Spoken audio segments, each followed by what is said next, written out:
আমাদের মাদ্রাসার জন্য আমরা 94.5 শতক জায়গা কিনছি।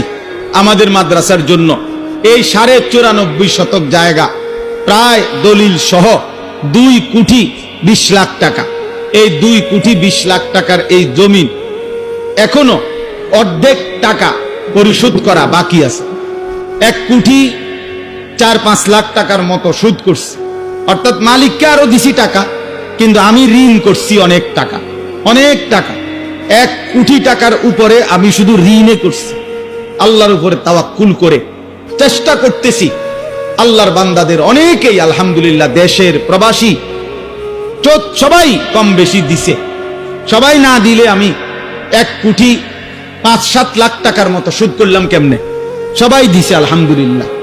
একেবারে একজন আমাদের এক ভাই 30 লাখ টাকা দিছে একা।